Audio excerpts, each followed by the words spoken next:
we learn over and over again that the enemy is a thief. And what does he do? He comes to kill, steal, and destroy. That's the enemy's plan. That's what he comes to do in our life, to take the things that God has given to us. And now we're addressing the question, does God grant his people to go through bondages so that they can learn to draw on him for strength and for victory? That's a tough question, isn't it? Because on our good days, what do? Because you've given me this peace. Yeah, that should go through a tough time, eh? What happens when, and I have the privilege to really grow up with you, and your kids are also growing up, and it's like, one day, let's hope this never happens, but it's like, hey man, what are we going to do? Then we got to draw on the Lord's strength and not our own. And because of this, because the enemy is crafty, and he comes to kill, steal, and destroy, when we give him room, when that window is open, he's going to come in, and he is going to trick us. He is going to put us in situation. And so today's message that I want to share with you, it's number one in having windows being opened so that the enemy can come in. And again, that message is on pride. It's on this idea of pride. When we talk about pride, many people says, I am proud that I don't have pride. I'm excited to share this message because a lot of these messages are this message is so true, and I know that especially for we struggle with this because okay, the word cutting, I kind of drew that to be more self-awareness than anything else, but we don't say it that way, right?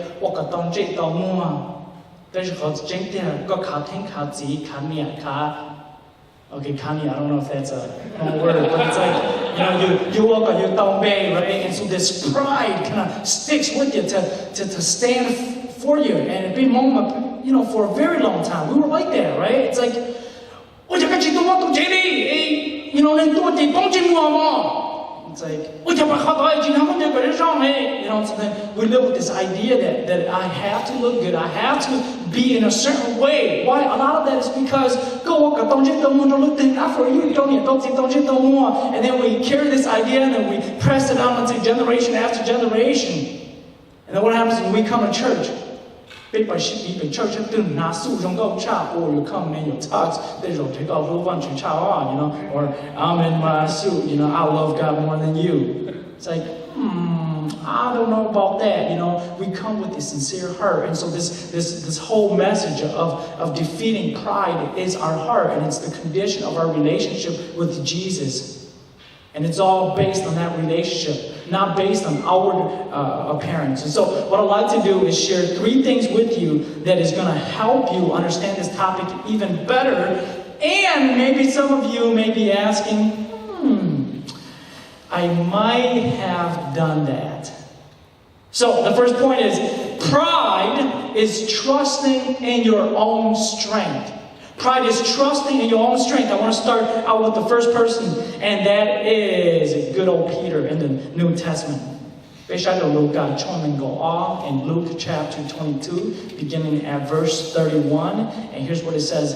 And the Lord said, this is Jesus saying, Simon, Simon, indeed Satan has asked for you, that he may sift you as wheat, but I have prayed for you, that your faith should not fail, and when you have returned to me, strengthen your brethren.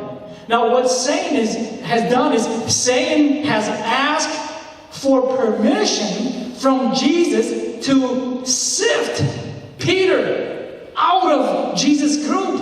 And he says, look, Jesus, if you would give me permission, I'm just going to take him right out. But Jesus is saying, Peter, even though Satan has asked that, know one thing. then I am praying for you. And as I think about that, Jesus, we know that he is no longer at the cross. If today your Jesus is still at the cross on Mount Calvary, I actually took some pictures, and the mountain where Jesus is standing or was standing on the cross, being hung on the cross, right now that same mountain, that same hill doesn't have a cross there anymore. So if your Jesus is still standing on the cross, yes, that's what he did to save and to redeem you. But he's no longer there. So don't continue to look at the cross. He is in heaven at the right hand of the Father. And he's doing one thing, exactly what he's telling Peter, that he is interceding for you. That he's praying for you. Think about that. That when you do the will of the Father, when you love your wife, when you love your husband, when you love the people of God, when you take care of people, Jesus is praying for you. Amen? Amen. Ain't that good to know? Yes. That he's on your side and he's praying for you. Peter, on that night when they came to get Jesus, Peter got so upset he drew his sword and he cut a soldier's ear. Does anybody know why he cut off the ear? He's a fisherman. Well, yes, he was really precise in his cutting, but also he was trying to take the guy's head. He was trying to take off the soldier's head. And fortunately, he missed. He got the guy's ear instead. I mean, you know, if you look at that scene, it says that the soldiers came, the Syrian soldiers. Syrians usually come in troops of 100 soldiers. And they're so afraid. They don't know what Jesus will do. They're hearing about all of these miracles. He's performing miracles, healing people. And now they're coming in this group of 100 people. And Peter says, with this little sword that I have, God, Jesus, I'm going to protect you. I'm going to draw. I'm going to fight. As long as you're by my side, okay? I mean, when you're not by my side, I'm going to be someone different. But in front of you, Jesus, sounds like some of us, right? Jesus, if you would just be right here, I'll be all right. But the minute I stop thinking about you, I'm going to do something different. And here's what happened. He drew the sword. He cut an ear off. What was going on here? Peter was going to take all of them with his sword by trusting his own strength. I mean, Jesus had already told them, look, don't do anything. Here's what's going to happen in my life. And you are my disciples. Just listen to what's going to happen. Peter opened the door of pride in his life. And then, of course, we see later that he denies who Jesus is.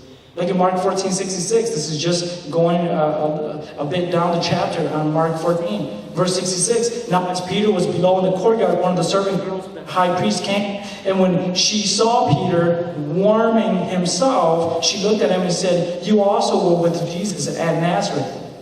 But he denied it by saying, "I neither know nor understand what you are saying." I'm going to draw my sword. You know, based on Jing, right? When we get ourselves in a place where the presence of Jesus isn't there anymore, but when Jesus is there, pride. I mean, you know, Peter's got his theology all messed up. And here's what I noticed. And he did that 3 times. Here's what I noticed is that a lot of mature Christians, they fall into this mistake. They fall into this place where, you know, they've been walking with the Lord. They begin to walk in the Lord long enough where they forget to draw their strength from God, and they're drawing strength from themselves. And it doesn't help. It doesn't help your walk with the Lord, because you're saying, look, the temptation is coming. I have to resist the temptation. And where am I going to draw this strength from? I'm going to draw it from myself. I'm going to do it.